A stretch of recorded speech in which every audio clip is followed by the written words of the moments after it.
Está no ar, vai começar. Sai desse banheiro! Só não esquece de limpar. Tire as crianças da sala! Tranque o leão na jaula. Pânico! Microfone ligado, convidado sentado. Ouve essa merda, senão nós tá desempregado. Pânico! Um programa tão sensacional.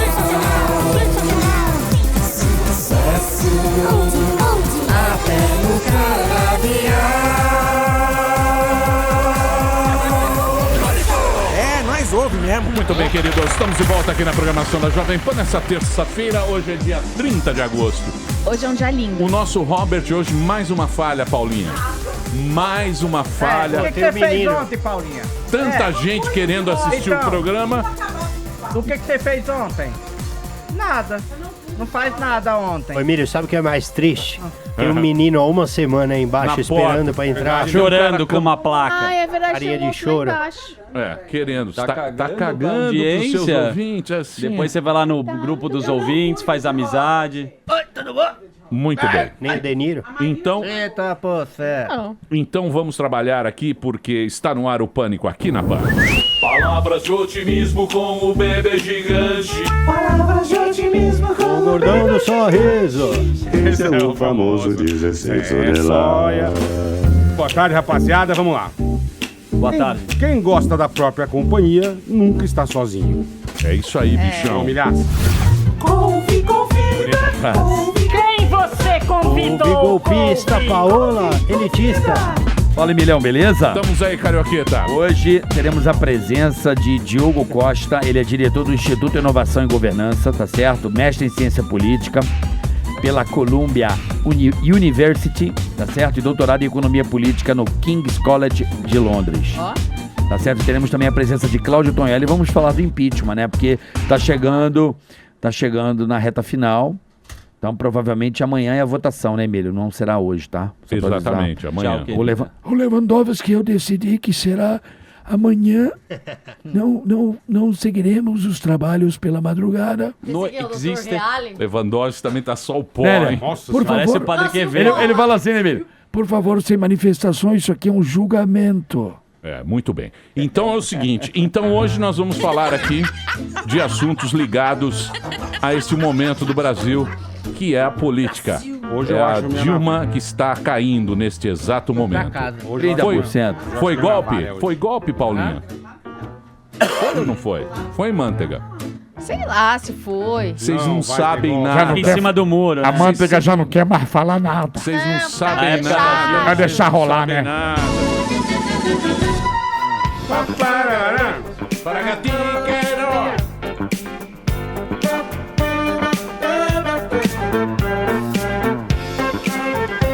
Para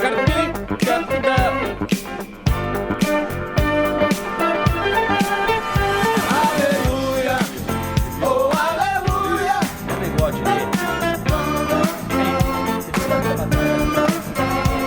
Aleluia, oh aleluia.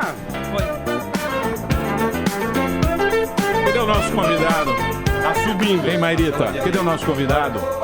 Ah, tá ele? Ah, muito bem. Então, senhoras e senhores, vamos começar o nosso trabalho hoje, porque está aqui o nosso convidado, diretor do Instituto de Inovação e Governança.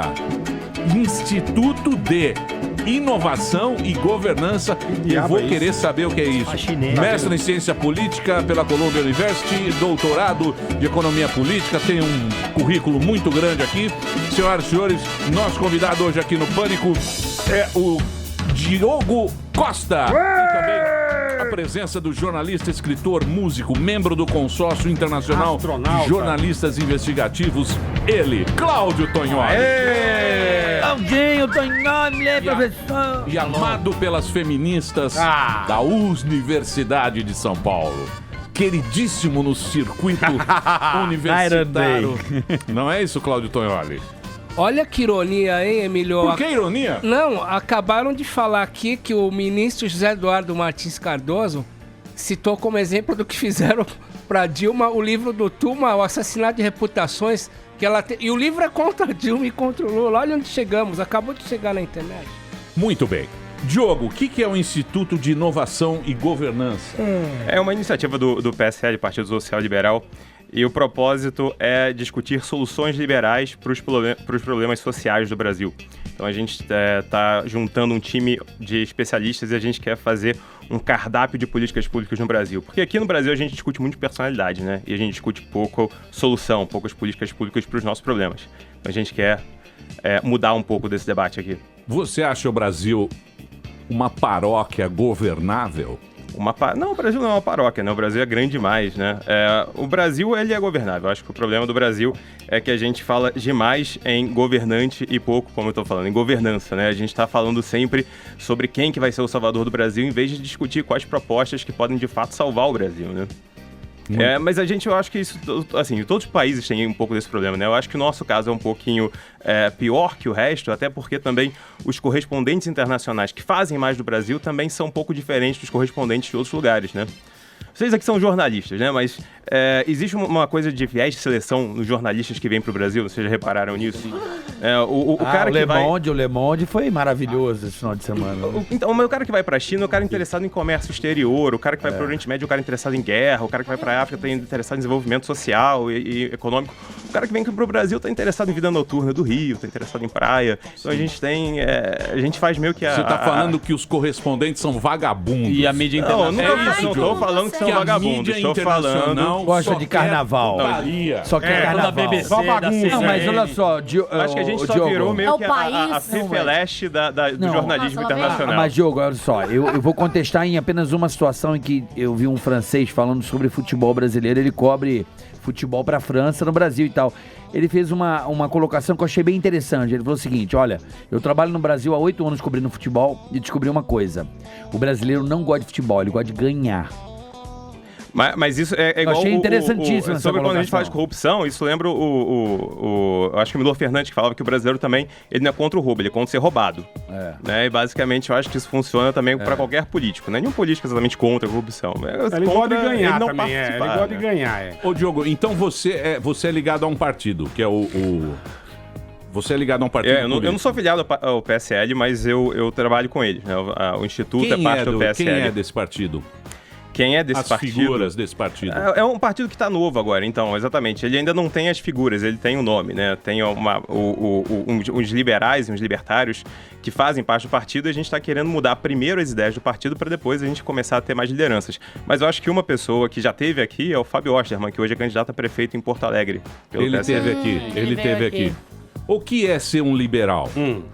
Ser um liberal significa que você acredita que as pessoas devem ser livres para decidir sobre a sua própria vida, devem ser os protagonistas da própria vida. Ou seja, o governo não deve interferir nem com o bolso do brasileiro e nem com a vida do brasileiro, né? Tirar o governo do bolso, tirar o governo do nosso quarto, assim, para que as pessoas possam decidir com quem que elas querem se relacionar, o que elas querem consumir, o que elas querem beber, fumar, mas também o que elas querem comprar, pagar, investir, né? Ou seja, dar essa liberdade para o brasileiro tomar conta da própria vida em vez de delegar essa vida sempre para o governo. Cada um com revólver no bolso e 6 balas. Basicamente isso. Na verdade, a gente espera que o revólver seja institucional, né? Ou seja, que as leis protejam o brasileiro para que ele possa tomar conta da própria vida. Porque também, se cada um for defender a si próprio em todo... A gente acredita na divisão do trabalho, né? Então, parte da divisão do trabalho do governo é: bom, vocês vão cuidar dos nossos direitos e segurança e a gente cuida da nossa felicidade. A gente quer que o governo decida pra gente. A gente fica com o bem bom. Isso. A gente fica com o filé. Com o gostosinho. E o governo fica com a trolha. Não é isso. Imagina um contador, por exemplo. Tô gostando. Você não quer que o contador decida o que você vai fazer, como você vai educar seu filho, não é verdade? Não, mas contador é uma coisa. Governar um país é outra. Não, exato, mas ou seja, cada um tem sua especialidade. Os caras que ficam colocando o presidente da República como o síndico do prédio. Não é o síndico do prédio, é uma coisa muito mais... Não, eu não estou dizendo que o governante é o contador, eu estou apenas falando, você quer divisão do trabalho, né? O contador cuida da contabilidade, o advogado cuida da advocacia e o governo cuida da governança. E o que a gente acha que é governar? Governar é proteger os direitos do cidadão brasileiro, proteger a vida, a liberdade e a propriedade do cidadão brasileiro. Mas não é dizer como que você vai educar seu filho, o que você vai colocar dentro da sua casa, que livro que você vai ler. né? Isso aí não é papel do governo, isso aí é papel da sociedade civil. Em que medidas você acha que o governo invade a vida do brasileiro? Bom, tributariamente, né, porque a gente tem Bastante, a carga né? tributária mais alta do mundo em desenvolvimento. Sim. O governo também invade a vida do brasileiro, se você pensar em investimento, né? Quem decide exatamente o que você pode ou não investir acaba sendo o governo, porque a burocracia para você conseguir simplesmente abrir um negócio, ou qualquer coisa, eu estava falando com um casal de alemães sendo do Brasil, os caras não conseguem abrir uma conta bancária, porque eu não tenho carteira de trabalho, ou seja, viver no Brasil, fazer a vida no Brasil é muito mais difícil do que fazer a vida lá fora. E quem se ferra com isso é o pobre, né? Porque o sujeito que tem dinheiro, ele paga o contador, ele paga o advogado. Agora, o pobre não consegue pagar essas coisas para conseguir sair sozinho, do governo. Né? É muita burocracia e acaba, preso. tipo, precisa de um despachante pra fazer um monte de coisa. Exatamente. Se você não tem como pagar um despachante, cara, aí você tá à mercê Você vai ficar indo pra um lugar, ele te manda você pra outro, manda pra outro, você fica girando e não resolve nada. É um palhaço, E por que no Brasil, na América Latina em geral e no Brasil em particular, se confunde ser liberal com ser de direita?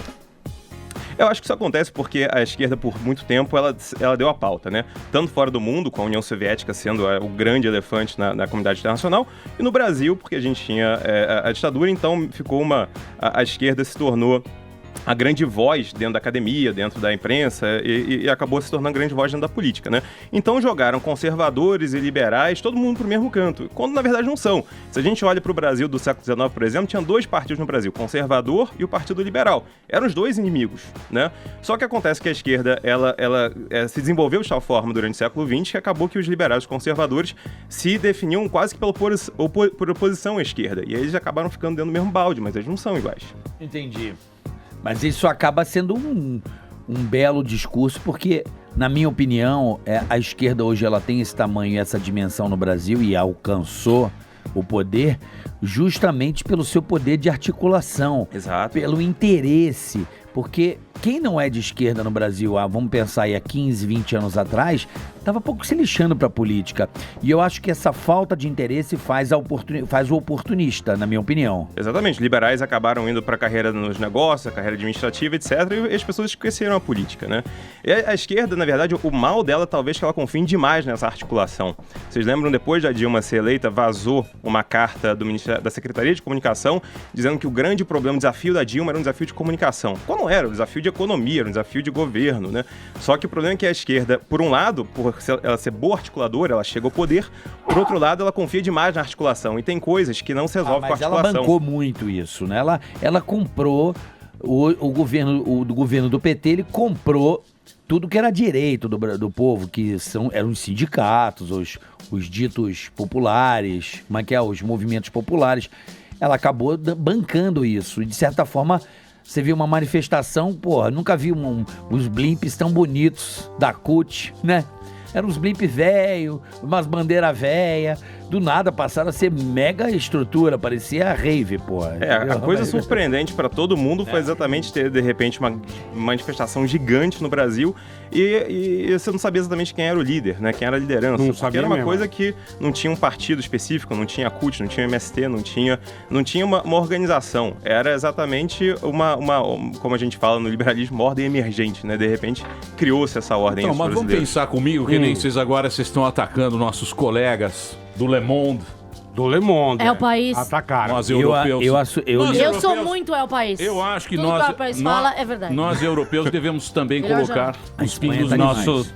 Devemos colocar os pingos nos is. Certo, Tonho? certo. O que você tá aí, Tonho? Você tá jogando o Ele quê? tá jogando o rei Angry do Birds. Twitter. Não, Tá eu caçando tava- Pokémon. Vamos pensar, achou Pokémon vamos aqui. pensar a coisa como ela tem que ser pensada. Olha, caça Porque Pokémon. senão a gente fala bobagem também, certo?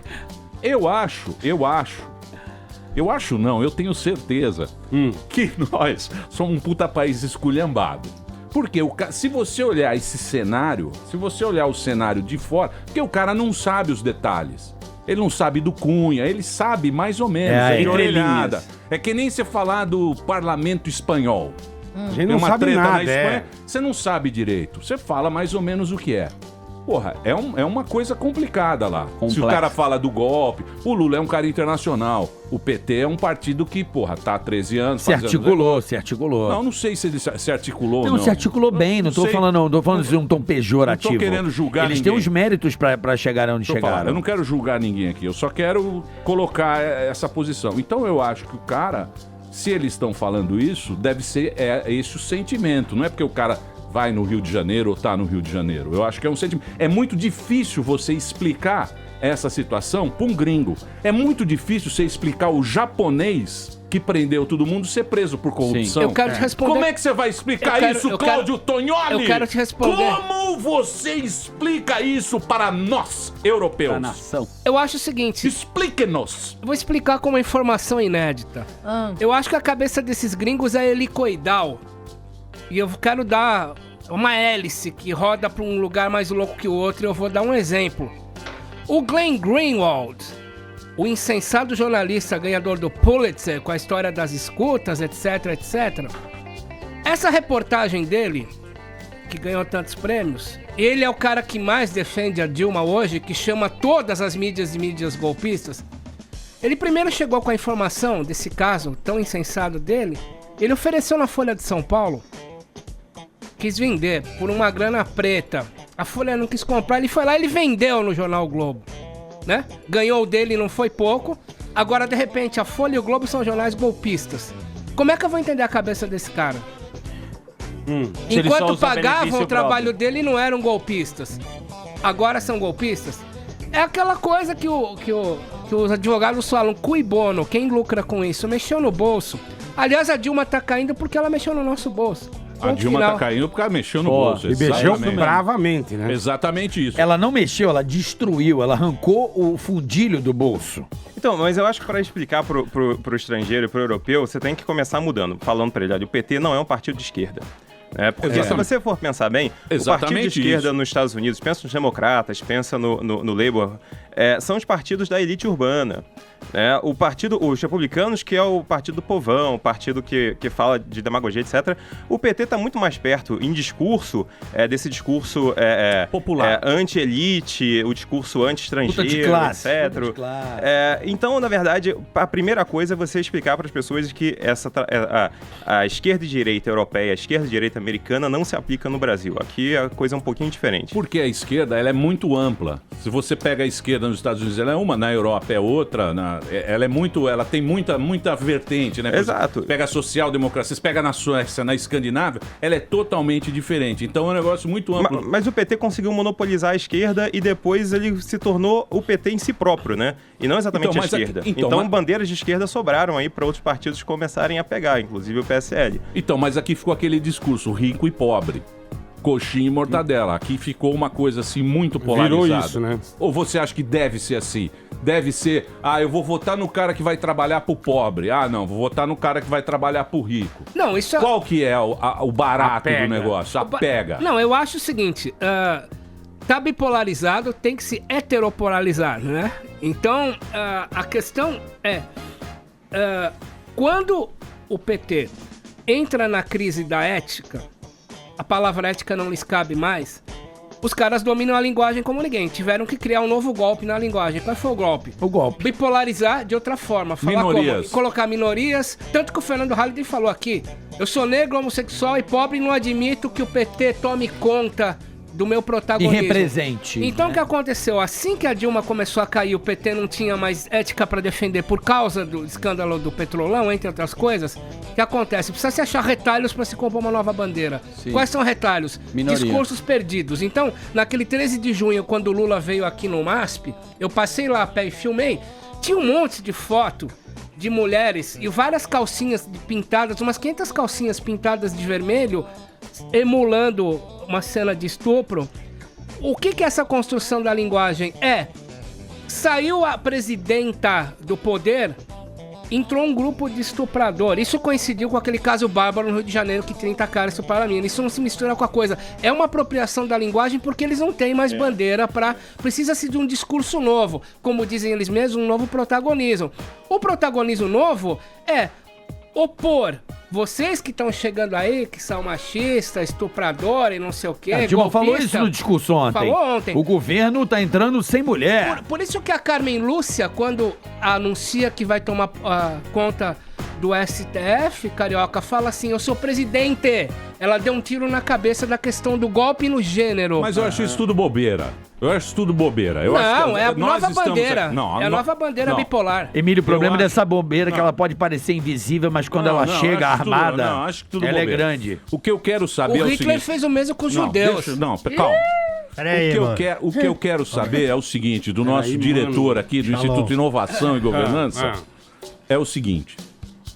Você acredita que todo mundo é igual ou não? Você acha que há diferença de um para outro? Eu acho que as pessoas são diversas, obviamente, né? Eu acho que a gente valoriza a diversidade até. O que nós acreditamos é que as pessoas devem ser tratadas como iguais, né? Você acredita... O princípio da isonomia, da igualdade perante a lei é muito importante. Você acredita na igualdade do ser humano? Não, evidentemente que não. As pessoas são diversas, as São pessoas muito vêm diferentes. de background diferentes, pessoas têm Interesses. alturas, caras, interesses, valores, inteligência, conhecimento diferente, né?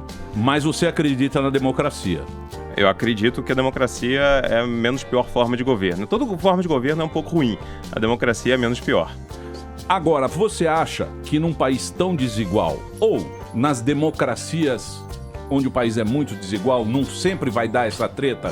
Sempre vai ser esse Sempre vai problema? ter menos Pela alguém- desigualdade... Mas você olha lá para os gregos, cara, para Aristóteles, eles estavam falando já dos defensores dos ricos e dos defensores dos pobres.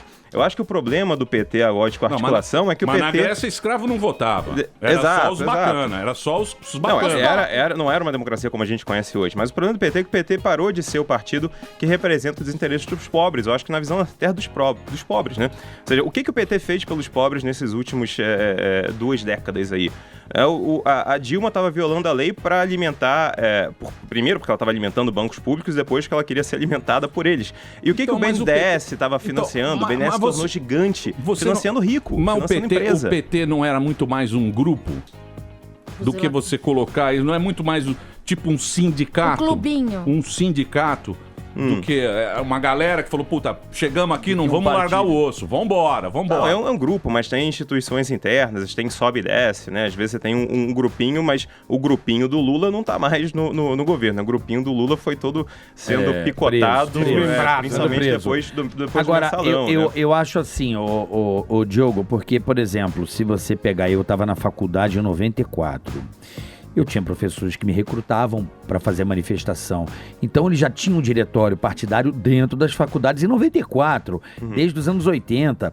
Então, eles investiram nisso e colheram um resultado, que foi a eleição do Lula presidente em 2002. E ficaram gigantes, entende? Mas pensa nisso, se a gente teve 20 anos de ditadura, você é acadêmico, você preza pela liberdade de expressão, pela liberdade de pensamento, você acaba sendo antiditatorial. E a única eu recebi a nota vermelha que eu era existia contra no o Brasil. que existia no Brasil era a alternativa da esquerda, né? Era a alternativa socialista. Então acho que é normal que você teve essa polarização brasileira em que os acadêmicos, a academia acabou se unindo com o que acabou sendo o grande partido, não socialista, né, mas quase socialista lá, que era o PT. Eu acho que essa coisa mudou, principalmente depois da internet, né? Porque antes da internet, você quer comprar um livro, você vai na livraria. Você chega na livraria, só tem o quê? Foucault, Habermas, Escola de Frankfurt, Gramsci, etc. E a internet abriu isso, né? Então você pode hoje consumir o que você quiser, você pode se engatar com várias outras ideias que antes no Brasil eram meio fechadas, porque você tinha os porteiros da informação no Brasil, né? Que era a universidade, eram as editoras, e hoje não tem mais porteiro, né? Hoje não tem mais publicações. Todo mundo tem o muro da informação caiu. E eu acho que por isso você vê também muito mais diversidade de ideias no próprio Brasil, né? Do que muito havia maluco no também. antes. Muita loucura, exato. Não, é claro, isso daí significa que Porque você vai assim, ter também... a partir do momento que você dá voz, você dá um computador, o cara que é do El País, ele tem o mesmo poder que o cara que tem um blog, por exemplo, Flávio Morgenstern. Que é bom. Que é bom. Ou um cara que tem um arroba qualquer. Então ele pode projetar a ideia dele, que pode ser totalmente horrível, e ter seguidores. E você não sente um pouco de medo? Porque assim, o Emílio sempre falou assim, não, o legal é a TV, porque você só assiste, você só aplaude. A internet você não aplaude, você também protagoniza. Isso pode ser perigoso, não? Mas esse é o preço, eu acho, da liberdade de informação, da liberdade de expressão, né? Que você sempre vai ter loucos, você vai ter extremos de um lado do outro, você vai ter fascistas, nazistas, comunistas, stalinistas, como você teve, né? Então, assim, existiam loucos no passado, existem outros de variedades de louco antes, mas é importante porque é só assim também que alguns desses loucos estão certos. Não os fascistas, os nazistas, mas existem pessoas todo mundo tá certo um pouquinho. Mais ou Você menos. não pensa assim? Existem pessoas... Até a esquerda tá certa um pouquinho? Não, todo mundo tem um grão de verdade, mas existem pessoas que parecem loucas para a maioria e na verdade não são, né? Van Gogh era considerado um loucão, né? A gente tava falando dos gregos, Sócrates era louco. Né? Então se a gente for olhar... Pois é, se a gente for olhar para as sociedades, aqueles que estão à frente do tempo, seja um Steve Jobs, um Elon Musk, ou seja, um Aristóteles ou um Sócrates, eles são considerados loucos pelo resto da população também, mas a gente precisa ter essa liberdade. Imagina se Van Gogh tivesse num governo socialista, ele nunca teria sido um pintor, ele ia mandar ele, sei lá, ser um padeiro, ser um pedreiro, etc, mas não, ou simplesmente mandá-lo para uma Mas tem aquilo do contexto histórico também, mental. Você não vai, tipo... transferir o Van Gogh pra uma coisa totalmente hipotética, só porque você não gosta do socialismo. Não, mas pensa apenas como que aquelas pessoas que precisam discordar do governo e da massa são algumas das vezes as pessoas mais inovadoras. Galilei. Que nós, exatamente, né? Então, mas a inovação, Galileu. A inovação, ela só existe se você quebrar uma regra. A inovação, ela não vai surgir do conservadorismo. Vai quebrar um raciocínio. Ela vai ter que quebrar, ela vai ter que ser revolucionária. Exato. E a revolução é o quê? Jovem, os vermelhos, por isso comunas. Exato. A maior dificuldade, acho que do seu partido liberal, porque a gente vive, culturalmente, a gente tem um país extremamente conservador, católico, e é onde qual que é o teu foco e qual que é a sua dificuldade, eu queria saber. São jovens... mas católicos, conservadores também, eles, assim, você pode ser conservador internamente e você tolerar aquele que não seja, né? Você pode ter valores bastante definidos e tolerar aqueles que têm valores diferentes. Eu acho que é na tolerância que a gente encontra de verdade esse liberalismo que a gente quer criar, né? Para que você tenha do lado a comunidade LGBT, a comunidade evangélica, elas cooperando e se tolerando. Isso é impossível. Atenção, senhoras e senhores. Eu vou ter que fazer... Pera aí, eu vou ter que fazer um break agora. Vou ter que fazer um break. Daqui a pouquinho a gente volta. Hoje o Diogo Costa está aqui, o Cláudio Tonholi. Estamos aqui dizendo para você, querido, qual será o futuro da humanidade. É isso mesmo. Sim. Nós não estamos preocupados com o Brasil, com o partido político, com nada. A humanidade, para onde caminha o homem assim e a mulher. Dom Covim, Oncotô, Poncovô. É isso aí. Daqui a pouquinho a gente do volta. P? Cadê todo mundo? Fumantes, Que da beleza, rocha, hein? né? Que beleza. Os caras vêm. Cadê o entrevistado? Sumiu também? Sumiu. Ô, Tonholi. Vai pegar o Nicorete lá. Foi pegar o Nicorete? Ô, Maíra, dá um berrinho aí, por favor. Eu não posso abandonar aqui. Senão eu vou lá trazer pelo cangote. Falar, viu? O negócio está pior do que vocês imaginam. Muito bem. Estamos de volta aqui na programação da Jovem Pan para todo o Brasil. Hoje a gente está conversando com o Diogo Costa, que é diretor do Instituto de Inovação e Governança, o Índigo. E ele fez ciência política na Columbia University e doutorando de economia no King's College de Londres. Porra! O cara já tem um... Não é fraco não, hein? Não sei. Porra! Você não viu a treta da PES? Quero trazer a PES. É verdade, Nossa, você viu o dossiê? Você viu a PES? É verdade. PES também tinha um monte de coisa. Eu quero trazer a PES aqui. Título, né? Será que a PES enganou a gente? Não sei. Nossa, um sei não. puta dossiê. É. Há um dossiê na internet. Põe aí, dossiê Belpass. Muito bem, estamos de volta aqui na programação do Pânico, um papo político-filosófico a respeito desse momento em que nós temos uma presidente saindo fora e o vice entrando na bagaça. De cabeça. É isso, Tonholi. Você está feliz? Olha, eu acho que eu estaria mais feliz se... Você está com esperança? Você tem o sentimento da esperança? Se a gente chegasse à consecução disso, que vai ser a inevitável prisão do Lula, o que vai acontecer no futuro próximo, né? Esse é o seu sonho dourado. Não, eu tive um sonho dourado também quando eu vi 81 senadores, acho que o sonho da Lava Jato, você pensa bem ontem, você tinha uma presidente, o presidente supremo, 81 senadores em cadeia nacional. A Lava Jato é o sonho de consumo. Agora, saindo dessa, eu acho que teria que pegar a Lava Jato, avançar nessa parte no que se refere ao Lula, depois pegar todos os outros partidos citados, esclarecer esse furo da Veja que estão voltando atrás, a delação do Léo Pinheiro, que pega PSDB e por aí vai. A minha única esperança, Emílio, continua sendo no Moro e na Lava Jato pra passar tudo a limpo e a gente recomeçar de novo. Agora, a desesperança qual é? Eu não consigo ver em quem votar. Cadê os valores novos? Eu não aguento mais a cara do Michel Temer, eu não aguento mais a cara do Mas Aécio, isso, Tonholi, isso está sendo construído, isso nós vamos colher lá na frente. Entende?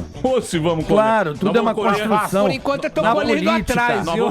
Na vida pública, Emílio, não existe milagre. Colher nabo. Na política pública, na verdade, não existe milagre. Há uma construção. Eu vejo movimentos, tipo o próprio movimento do PSL, movimento aí do partido não sei o que lá, MBL, até os próprios movimentos de esquerda também. Eu acho que tudo eu não sou aquele cara que só escolhe um lado, eu acho que é uma questão de observação. Agora, a minha pergunta, Diogo, vai da seguinte: o que o Michel Temer tem pra fazer? Porque provavelmente o Senado vai aprovar um impeachment da presidente. Ele vai meter um imposto. Não. Nós vamos pagar esse imposto. Ele tá no Miguel, ele segurou esse imposto aí. Vai meter um imposto, vai arrochar, tudo vai ficar pior. Eu estou ameaçando. É isso. Temos que aumentar os impostos. Mas quando a gente fala de novas caras, é bom que as novas caras que tem no Brasil agora são do judiciário e não do legislativo. Efetivamente, né?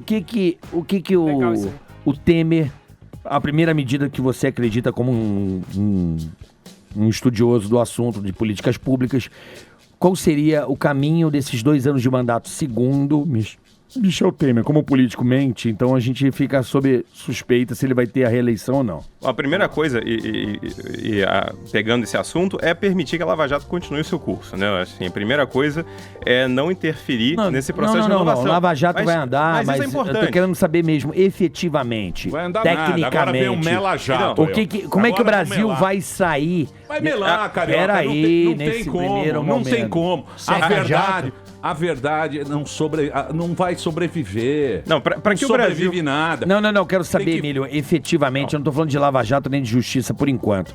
Tô falando de, tecnicamente, qual seria a solução pra gente começar a sair do poço? Não, primeiro a gente tem que diminuir, a gente tá aí com 10% de déficit, ou seja, todo ano o governo gasta 10% a mais do que ele tá arrecadando.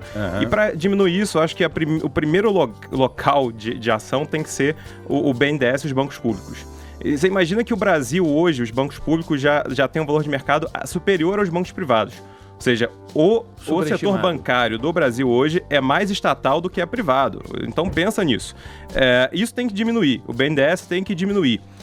Isso tem a ver com a Lava Jato também, porque, por exemplo, a maior doador da campanha de 2014 foi a JBS Friboi, que também foi a maior receptadora de fundos investimentos do BNDES. Então, o Brasil tem que parar, a primeira coisa, parar com essa mentalidade de que o governo pode ficar fazendo o capitalismo de governo a partir dos bancos públicos. E eles têm que diminuir de tamanho, tem que ter uma função que é muito mais modesta. Por exemplo, apenas investir na infraestrutura, né? E deixar... Reguladora. Mas deixar a competição do mercado ser decidida pelo consumidor, né? E não pelo burocrata, não pelo político, né? Quem vai escolher que empresa que deve ganhar e que empresa deve perder seria somos nós comprando. Vamos né? ser aqui, eu vou tentar facilitar aqui. Seria mais ou menos o que está acontecendo no fenômeno do transporte, que seria o Uber em relação ao táxi. As pessoas estão tendo a opção da escolha e está sendo mais fácil, mais barato. Exato. Ou seja, aquela categoria protegida. Exato. Se você for pensar o táxi como um cartel, como uma reserva de mercado, etc., né? Os bancos públicos ajudam o governo a fazer isso, né? Então, se a gente puder uberizar a economia brasileira, isso é fantástico. Que o Brasil é um país muito tecnologicamente aberto, né? A gente rapidamente entra nas redes sociais, etc. Se compara com a Alemanha. O Brasil é um país da gambiarra. Isso ninguém faz melhor que a gente. Ninguém faz um gato da net que nem nós. Não faz mesmo. É nós. Não faz mesmo. Pombo multi. Eu acho o seguinte. Paga nada. Estava pensando cá com os meus botões. Os seus bottoms. Os meus bottoms. Eu acho que nós todos, nós que estamos com esperança, nós somos muito ingênuos. Por quê? Porque a gente sempre quer ver o lado do bem. E o poder não admite o bem. O poder é em cima do medo e do ódio. Sim. Porque o medo e o ódio, quando você tem ódio de alguém ou você sente medo, você não precisa se alimentar disso. Já tá em você. Agora o amor não. O amor é uma merda, porque você precisa alimentar. Veja o caso de William Bonner e Fátima Bernardes. Precisavam... Tudo por causa de uma linguiça. Tudo perfeito. Foi por isso? Jornal Nacional, casal, tal, e não sei o quê. O amor é complicado. O amor você precisa estar lá todo dia. Sabe, regar a florzinha. Ninguém tem amor isso. dá trabalho. O amor dá um puta trabalho. Agora, o ódio, quando você odeia, você odeia. Você não precisa, caminho mais fácil. Ninguém precisa lembrar você do ódio. Entendeu? E do medo também. Sai pelo suor. Então, meus amigos, pessoas de bem têm que ficar longe do poder. Não, mas pessoas na verdade que querem o bem... não querem o bem. A gente tem que diminuir o poder, né? A gente precisa diminuir o poder, senão a gente vai simplesmente... Não, que poder? Já que você falou da uberização, eu queria te perguntar, você falou uberização da economia, queria aplicar isso à política. A gente tem hoje 35 partidos e tem 34 para ser criados. Como é que se faz um arco político em que você tem 70 partidos virtualmente... que é uns migué, um Zé Mané que é o fundo partidário do governo pra inventar uma causa qualquer, rasgar uma bandeira e usar um pedacinho como causa dele. A gente precisa de uma reforma política, a gente tem o Congresso mais fragmentado do mundo democrático inteiro, mas para isso é preciso que boas pessoas cheguem ao poder, mesmo que com uma agenda de diminuição do poder, né? Eu concordo que o poder é polarizador, é odioso, gera rupturas na sociedade, mas se não tiver algumas pessoas que têm como uma agenda trazer um pouquinho o poder para aquilo que o poder tem que fazer, né, a proteção dos nossos direitos, nossa segurança, e tirar esse poder de decidir o que a gente vai consumir, de decidir como que a gente vai comprar, etc., a gente vai continuar onde a gente está, né? Como dizia o Edmund Burke, a única coisa para que as pessoas do mal prosperem é que as pessoas de bem não façam nada. Né? Se você não fizer nada, as pessoas do mal vão embora. Isso aí também é balela. Isso aí também é balela. O poder corrompe.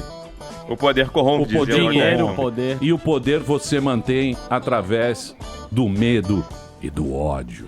Então vamos diminuir o poder. Veja como estamos aqui, uns odiando outros. Cláudio Tognoli. Quem você odeia mais? Veja o que você odiou nesses últimos tempos. Putz. Ou foi odiado. Foi odiado também. Tem quem você odiou e quem você foi odiado. A música do John Lennon, Anger is an Energy. É isso aí. Toca aí, América. Então, meus amigos. Então, meus amigos, você que tem uma esperança num mundo melhor, abaixa a sua cabeça. Desistir é mais fácil. Mas não existe algum tipo de ódio que é bom? Então existe algum ódio contra a injustiça, ódio contra a escravidão no passado, ódio contra instituições ruins. Veja o Brasil como ódio contra a corrupção do Brasil, por exemplo. Veja o Brasil como está hoje. Você tem lá no Congresso os dois falando meias verdades e jogam pro povo. É tudo meia verdade ali. Mas ali não tem verdade, cara. Mas a política não é a real. Verdade. O Supremo Guardião da Constituição é um teatro, cara. Aquilo lá é um teatro uma manipulação. Teatro do protocolo. Um teatro. O mais chocante Emílio, começou a ter um golpe dentro do golpe, né? Tem que plantar uma bananeira e ter uma galinha pra comer um ovo e comer uma banana que tem carboidrato, que é bom. O golpe dentro do golpe ontem... Vocês não vão me convencer, não. Vocês não vão me convencer. Emílio, eu acho assim, eu acho que... Vocês não vão me convencer. Olha, Tony, deixa eu falar aqui. Claro. Emílio, é o seguinte, eu entendo tudo que você tá falando sobre o ódio e tal, mas eu acho que se a pessoa, ela quer um mundo melhor, eu acho que tem que partir dela pra ela mesma, entendeu? Fazer pela sua comunidade, fazer pelas pessoas do seu lado, que estão próximos a você. Isso já é o suficiente para que todos façam tudo melhor. Eu acredito muito nisso.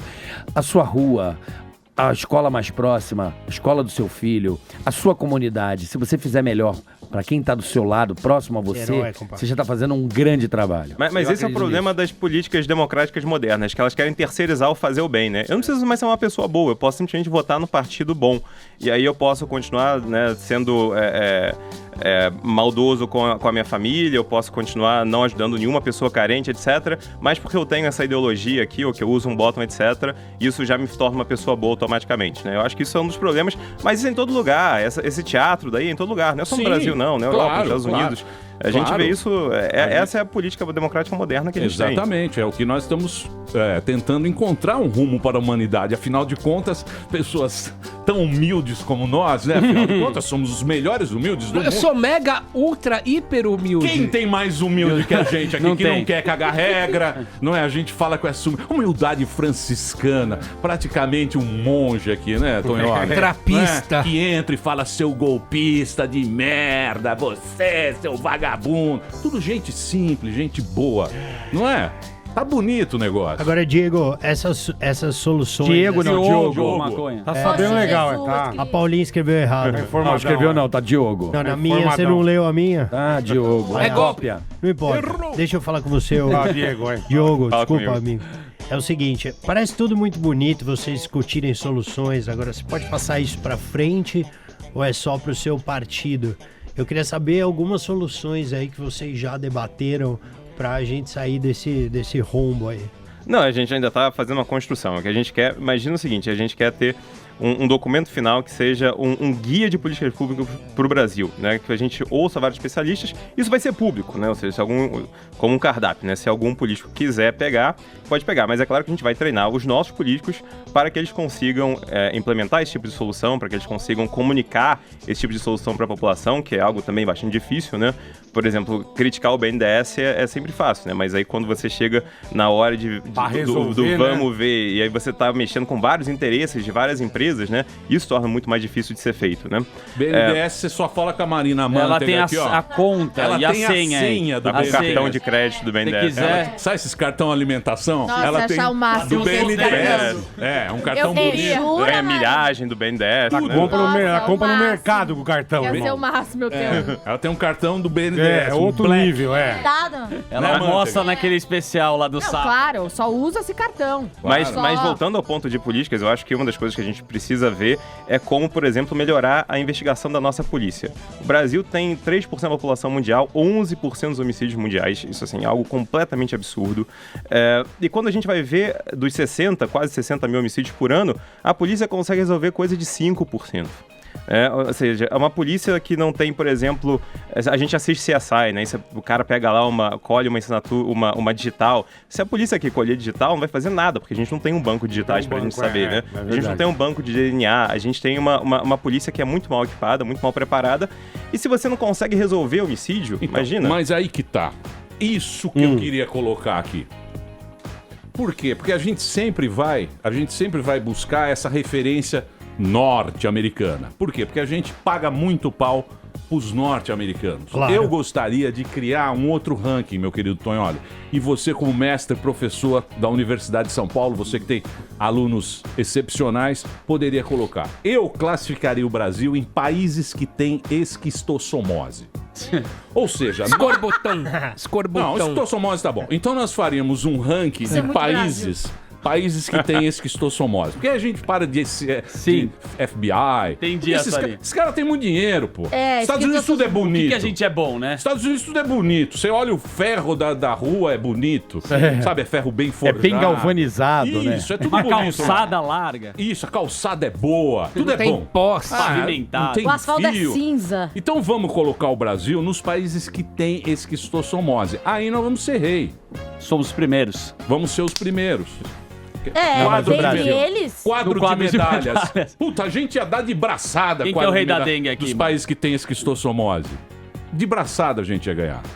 Então, é uma questão de parâmetro. A gente é bom. Se ficar pegando parâmetro a régua, com essa régua aí... Se pegar a régua de Norte América, tudo é meia Não tem que pegar de jardas, tem que pegar de centímetros. Não, mas olha então pro leste asiático, olha pra Austrália, são países que hoje são mais ricos. A Austrália tem 5 negros. Não, sim, mas tem 5 habitantes. São países que... 5 habitantes. São países que superaram a colônia, né? Eram países colonizados, tinham todos os problemas dos países colonizados do sul, ou então dos países do leste asiático ali, que eram países também vistos como sendo sempre pobres, com uma cultura de pobreza, e hoje passaram o Brasil. Então, mas passaram o mundo lá atrás. Primeiro lugar onde mulher votou foi na Nova Zelândia.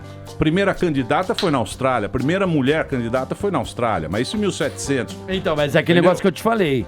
Tudo é uma construção, não existe mágica. Então vão ficar no escritório. Mas imagina se eles estivessem no ranking da esquistossomose, eles nunca teriam avançado, eles estariam, não. Então a gente tá bem como a gente tá, não precisa ir mais pra frente, não. Imagina uma Singapura da vida. Ia ficar, não, a Malásia, basta ficar melhor que Malásia. Não, muito colorido. Não dá pra como é que você vai comparar? Como é que você vai comparar uma Singapura? Tem resort, né, se você falar na Ásia, tem corrupção pra cacete. É um rei, só duas coisas. Polícia corrupta, você vai pra lá, é isso aí, cara. Não, duas coisas sobre Singapura. Não, duas coisas sobre Singapura. Não dá pra comparar. Não, só duas coisinhas. Uma coisinha. Brasil com Singapura? Não, só duas coisinhas com Singapura. Peraí, é que uma é que é um país chato, mas existe uma coisa boa em ser chato, né? Sendo chato significa que você pode correr no parque à noite sem ser assaltado, sem ser estuprado, etc. Pagar menos ser chato significa que você não precisa pagar 40% de imposto, né? Você paga 15% de imposto. Mas uma coisa boa de Singapura, por exemplo, que a gente poderia copiar... Singapura é uma ilha, pô. Não, olha só, a gente poderia copiar, deixa eu falar, por exemplo, funcionário... Você vai comparar o Brasil com Singapura. Não tem como comparar Singapura, gente. A gente pode comparar as políticas públicas. A gente se compara com o rato. E lá tudo é muito caro. Peraí. A minha prima mora em Singapura. Peraí, não, o Brasil é tipo o Chile, não é? Emílio. Questão de ordem. Peraí. Não é tipo o Chile. Questão de ordem. Somos observados por ratos. México.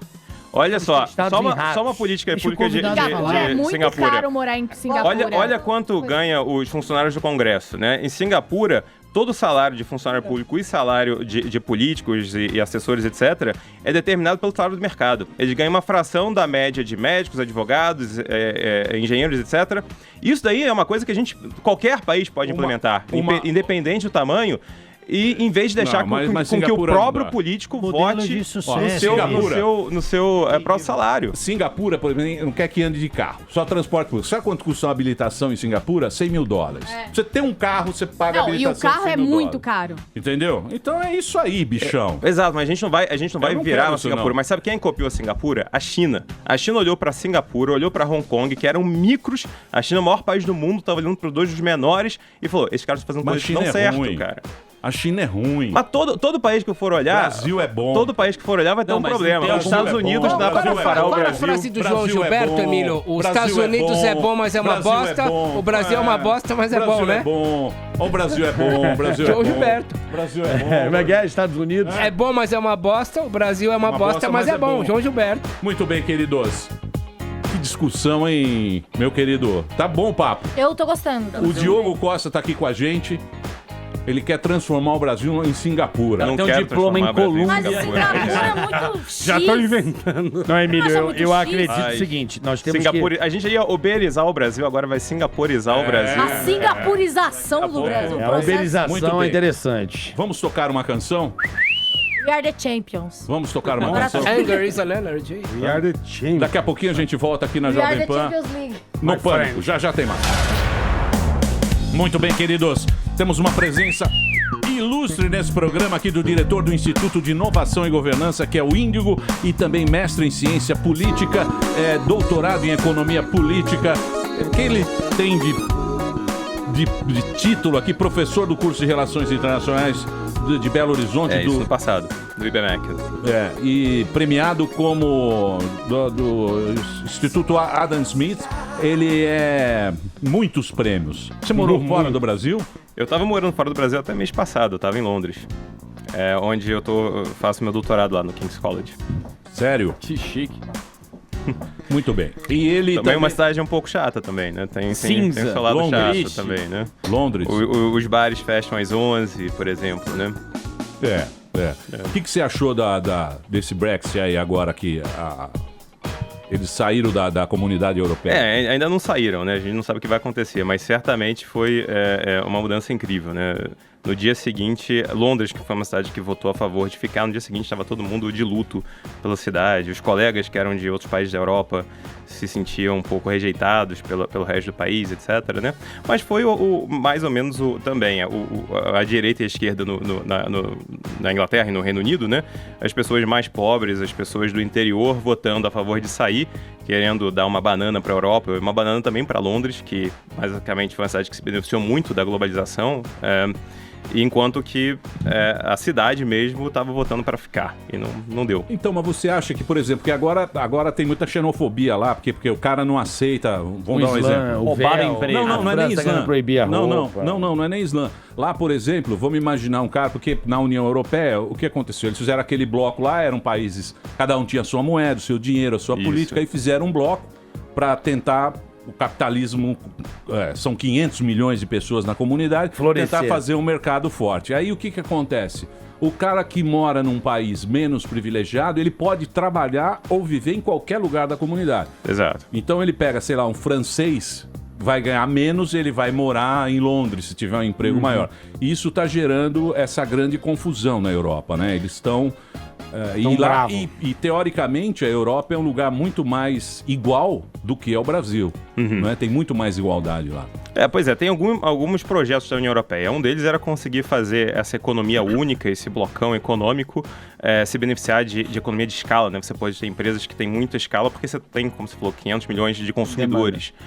E também ter bastante flexibilidade de trabalho, né? Então, trabalho, bens e capital deveria se movimentar livremente pela Europa. Mas junto com isso vem também o quê? A burocracia de Bruxelas também, que é o outro lado da moeda, né? Então, você também está empoderando ali uma classe burocrática que ninguém conhece muito bem, ninguém sabe quem que é, e esses tecnocratas acabam aparecendo também um pouco como vilões, né? Porque a única coisa que a burocracia faz bem é que ela cresce de tamanho, né? Em qualquer lugar do mundo.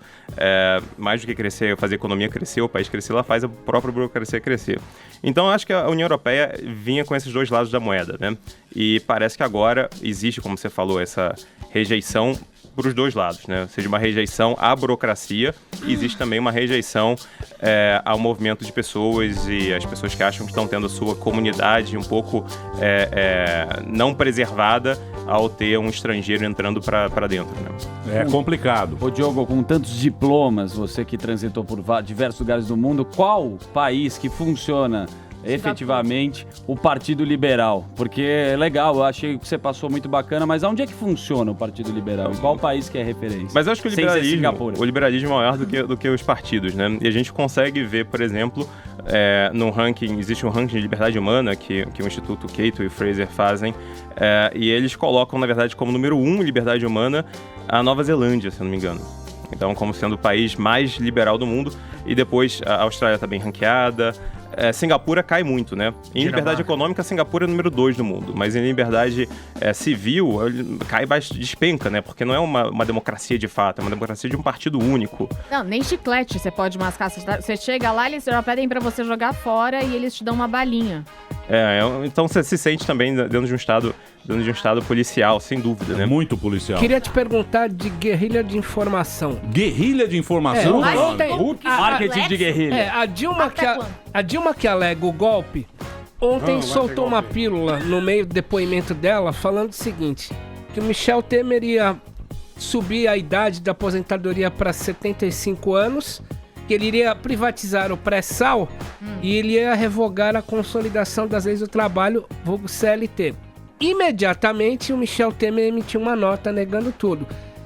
Você acha que agora, com a virtual deposição da Dilma, a gente corre o risco de uma guerrilha de ambos os lados? Mas sem dúvida, mas como a gente estava falando, essa meia informação de um lado e de outro, isso é normal, né?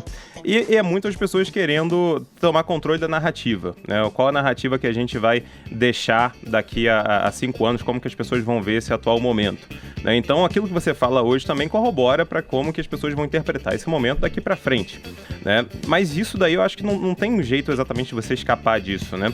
A forma como hoje a gente lida com informação nos leva a criar pequenas bolhas, e aí vai ter uma pessoa que só vai ouvir informação de um lado do debate, outra pessoa só vai ouvir de outro lado, e essas pessoas, se elas não se comunicarem, elas vão ficar dentro da sua própria bolha. Eu acho que esse que é o problema que a gente está tendo agora, que as pessoas estão se polarizando porque cada uma não está conversando mais com o seu oponente, mas conversando apenas com os seus pares, e aí a pessoa vê o oponente como um monstro completo, né? Mas eu acho que é parte do nosso problema que a gente tem que enfrentar com a internet, com a nova era da informação. Ô Diogo, você que atende muito a imprensa internacional, como que a gente está sendo visto lá fora? Então, o Brasil estava sendo visto de uma maneira muito pessimista, né? Até, por exemplo, as Olimpíadas, as pessoas estavam achando que fosse ser os brasileiros também, né? Um grande apocalipse, mas tem uma comunidade Apocalympics, né? A Olimpíada do Apocalipse, com 83 mil pessoas no Reddit, as pessoas estavam achando que fosse ser um caos. E não foi. Então, eu acho que muita gente está vendo o Brasil como, olha, o Brasil estava numa página negra, mas talvez agora o Brasil possa virar de página, né? Possa começar numa página nova então já está começando a ter um certo otimismo bastante modesto com o Brasil. A revista The Economist, por exemplo, estava publicando agora, falando um pouco do efeito Temer. Eles acham que o Temer não é um ideal, mas que já está começando a pelo menos mover o país um pouquinho para um lado certo, né? E a gente começa a ver, pelo menos economicamente, alguns indicadores e alguma expectativa com relação ao crescimento do ano que vem, por exemplo, começando a melhorar. Então, acho que as pessoas estão vendo o Brasil com um certo otimismo moderado. O problema é que o pessoal sempre vê o Brasil com muito otimismo, né? No passado, o 2010, o Brasil já estava sendo visto como grande potência, mas se você volta isso nos anos 70, novamente, nos anos 90, então o Brasil é um país sempre que gera muito otimismo lá Esperança. fora e desaponta depois. É o Corinthians do mundo, né? É o Corinthians do mundo. Mas, ó, o Palmeiras também não tem Mundial, não. Não vem, não. Oxi, claro que tem. Apareceu lá, o Palmeiras não tem Mundial. Vocês não viram? Palmeiras não tem Mundial, não. Não vem, não, querer falar. Claro que tem. Não, vem, não. Então, o Corinthians só tem um. Então, quer dizer, você tá achando que o negócio vai melhorar? Eu não tô achando. A imprensa internacional acho que tá achando. Acho que as pessoas estão começando a ver que talvez o Brasil... um voto de boa-fé pra nós. Estão dando um voto de boa-fé. Eu acho que principalmente porque eles sempre dão, né? E o Brasil acaba nunca chegando lá, né? Até com o número de medalhas, estava vendo a previsão de número de medalhas, o pessoal lá, uns economistas da Suíça e da Alemanha, acertaram todo mundo, menos o Brasil, né? Que eles superestimaram as medalhas do Brasil. Mas o resto, todo mundo acertou. Mas você falou chegar lá. O que é chegar lá? Chega lá e empurrar. Chegar lá significa que o Brasil vai ser visto, como a gente tá vendo. Quem são os países que a gente compara o Brasil? Nenhum país se compara exatamente com o Brasil, né? Mas é quando você tiver num momento em que o Brasil passe a ser comparado com os países da OECD, da OCDE, os países desenvolvidos do mundo, né?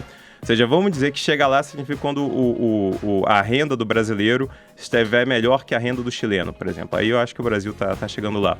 A não ser que o Chile entre numa depressão agora, né? Não sei. Mas do jeito que tá, eu acho que quando o Brasil chegar no status do Chile, aí ele começa a ser percebido como um país realmente que faz parte do resto. O Chile é bem menor, né, que o Brasil. O problema do Brasil é um país muito grande. Mas aí né? todo país é bem menor que o Brasil, né? O Brasil é o quinto maior país do mundo, né? Mas aí quando você vai comparar com os Estados Unidos, também a gente vai falar, mas os Estados Unidos é outra coisa. Vai comparar com Índia, com China, né? São todos países também bastante diferentes.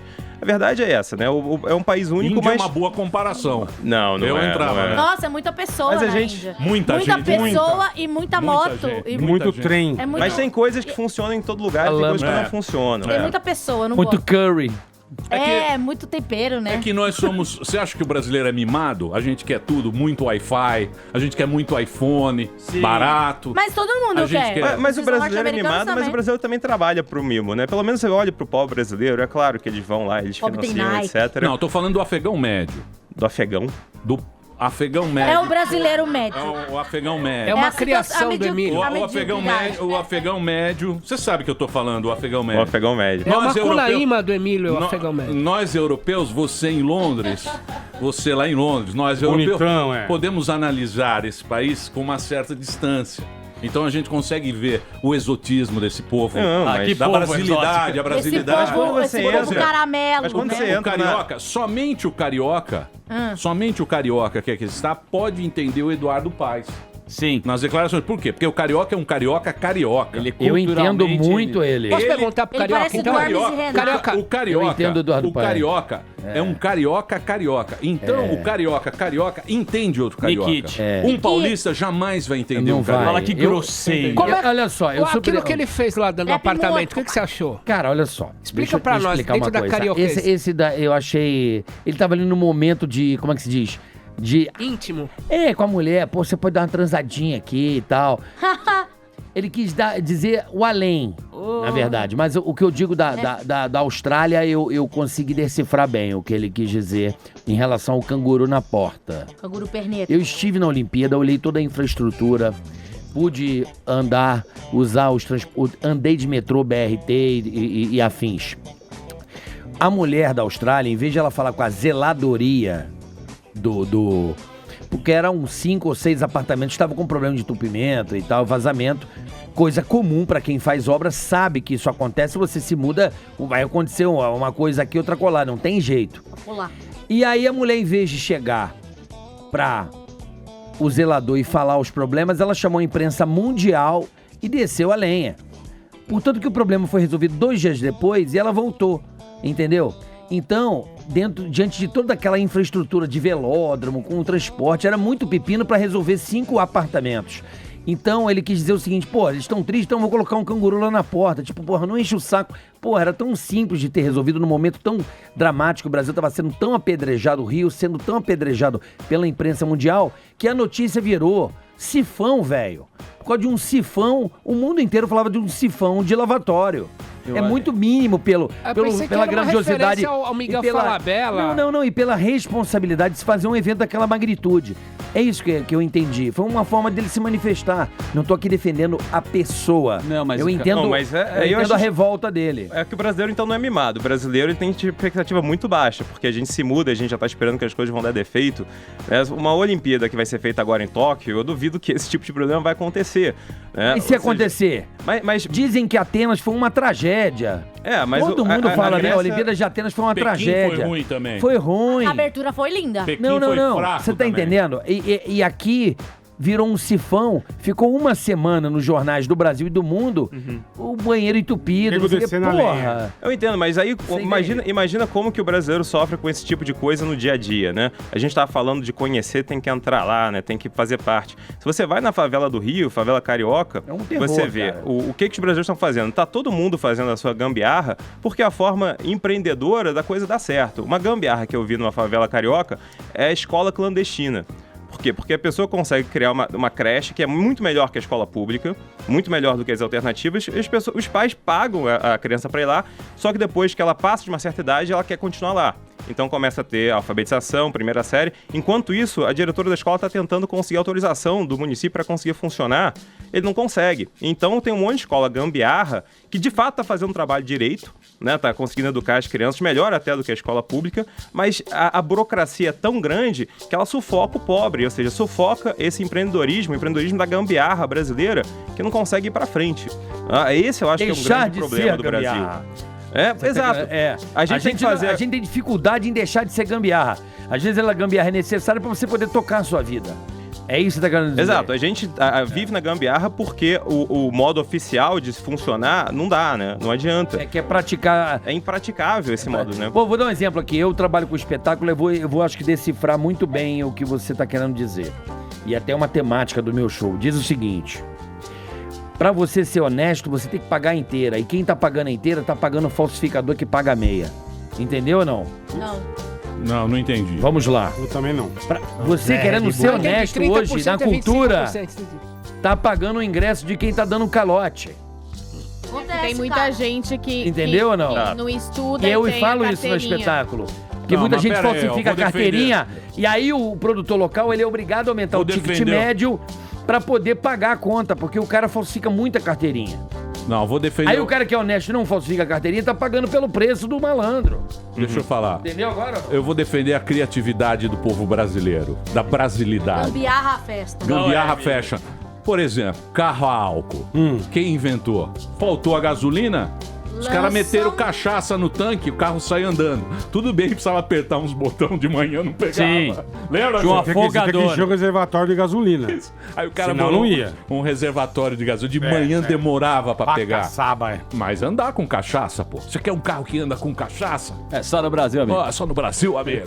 Não, mas a gente... É só no Brasil, amigo. Falta liberar essa gambiarrice pra chequinho outros pré. anos. Chequinho pré. Pô, dá uma parcelada. Quem inventou o chequinho pré? O boleto. Nós. Nós É tem brasileiro? boleto. Só tem no Brasil? Lógico. Você parcela 13º suas salário não compras. tem no mundo, né? 13º. Amamos. 13º. Algumas dessas coisas foram inventadas pelo governo, mas você pensa que as coisas que foram inventadas pelo brasileiro, o problema é que isso não consegue se converter e não consegue crescer, né? Como é que você vai ter escala? A pessoa que tem uma escola muito boa na favela, mas é ilegal, ela não consegue ampliar a sua escola, não consegue atender outra favela, por exemplo, né? Tem muito negócio. Quando o Sebrae entra na favela pacificada, tem milhares de pessoas ali que começam a serem reconhecidas como empreendedores de fato que elas são. O problema é que isso não está na estatística em geral, e o problema é que o governo não é parceiro desse empreendedor pobre, ele é inimigo dele, né? Olha os bagulho do Sebrae que passa na TV. Barra na burocracia, né? Barra justamente no grande problema que é a burocracia. Acham o Brasil um país com burocracia? Os Estados Unidos não? Tem país mais burocrata que os Estados Unidos? Mas olha só, a gente tem dados, né? Quando a gente vai ver, por exemplo, a quantidade de trabalho para pagar imposto, o Brasil número 1, 2.600 horas por ano. Quando a gente vai ver o efeito negativo do trabalho do imposto sobre o trabalho, o Brasil também fica lá disputando as primeiras posições com a Índia, com o Sudão. Então, assim, o Brasil, ele tem uma burocracia digamos assim, uma burocracia escandinava para as pessoas que estão vivendo ali em condições africanas, né? Imagina se você exporta a burocracia da Suécia pro Sudão, pra Gâmbia, pro Zimbábue. Consegue viver. A exigência escandinava sem dinheiro para bancar. É isso mesmo. Exatamente. Não te oferecem... não te dão possibilidade de você pagar a mesma coisa. E tem um detalhe também, os caras, eles criaram tanto imposto, porque, ser governante é fácil, tá faltando, mete imposto no povo. Só que se criou tanto imposto que agora não tem mais como você criar mais impostos. Por quê? Porque aí vai emperrar tudo. Criar um imposto sobre o imposto. imposto. Aí vai ser um... Eu me lembro que criaram aqui o imposto do lixo. A Marta. Lembra? A Marta. Ela criou o imposto do lixo. A Martaxa. Não pode falar, né, agora? Não pode. A Marta. Retiro o que eu falei. Retiro o que eu disse. Não, porque esse horário político, e lógico que a gente quer estar dentro. Todo mundo é candidato. Não, mas aí o outro prefeito foi o Zé Serra. Pode falar do Zé Serra. Ele foi mais malandro. Enquanto um cria o imposto do lixo, tô dizendo assim, malandro no sentido da população não enxergar. Não enxergar. Precisa aumentar a arrecadação. Foi criado o imposto popular, que é o imposto do lixo. O outro foi lá e mexeu no ITBI, que ninguém sabe direito o que é, e mexeu no valor venal da transferência de imóveis. Quer dizer, aumentou muito a arrecadação, sem ter que fazer o imposto popular, e fica invisível ao olho público. Entendeu? Essa que é a grande malandragem do político. Muito bem. Eu queria agradecer muito o Diogo. O papo foi muito bom. Cara graduado. É outro padrão. Ô, Diogo, você tem um site para o pessoal conhecer aqui que a Paulinha não colocou. Podem procurar pela página do Índigo no Facebook. A gente ainda está fazendo o lançamento, então a nossa página ainda vai estrear. E também pode procurar o meu blog, Capitalismo para os Pobres. Capitalismo para os pobres. Aí eu gostei. Aí sim, hein? Capitalismo.paraospobres.com. Esse é o blog do Diogo Costa, que conversou aqui com a gente, trouxe um papo muito bacana. Entendi. E os ouvintes gostaram muito de você, Diogo. Obrigado pela sua presença. Muito obrigado. E apareça sempre aí. Sim. Muito bem. Posso dar um recado? Claro que não. Por favor. Que recado? É que hoje é aniversário do meu baiano e eu tô aqui trabalhando, por isso que eu não tô tá com lá ele. socando a mandala. Não tá socando nada. Então eu queria falar parabéns, amor. Muita paz, saúde, sempre comigo. Posso falar a mão na sardinha? Posso falar uma coisa pra você, Marina Mano? Pode. Sardinha. Não deu certo nem pro William Bonner e pra Fátima Bernardes. Vida. Dá sim, certo. O meu, não deu certo. O meu já tá dando. Se não deu certo. 2 anos de namoro. Nem pro Bonner. O William Bonner. O golfinho. Pera aí, ô filha, deixa eu falar. Puta O meu nega. golfinho. Eu Deixa tô eu 2 falar. anos com ele. Deixa eu falar sério. William Bonner tem aquela cara de santo. Ele a tem Fátima mesmo. Bernardes uma santa. Filhos bonitos, Verdade ricos, trabalham na Globo. Se não deu certo pra eles, imagina pra você. Vai dar Pra certo nós. sim. Vai dar certo. Pra você Mas deu sabe- certo, pra mim também vai dar. eu vou Mas sabe falar- o que foi, Emilio? Foi aquela propaganda lá dela comendo aquele presunto. Por isso que eu falo, cuidado com as suas propagandas. Muito bem. Vamos embora? Vamos. Então vamos embora. Amanhã estaremos de volta ao meio-dia aqui na Jovem Pan. Tudo de bom. Mas já terminou? Terminou! E eles não desistem! Já terminou, vamos acabar. Já está na hora de encerrar. Pra quem já almoçou, pode aproveitar e sair pra mesmo. Acabou mesmo. E aí, você já conhece o canal oficial do YouTube do Pânico na Rádio? É muito fácil. Aqui você encontra todas as entrevistas em primeira mão que rolam aqui na Jovem Pan. Tá esperando o quê? Clique aqui e se inscreva já.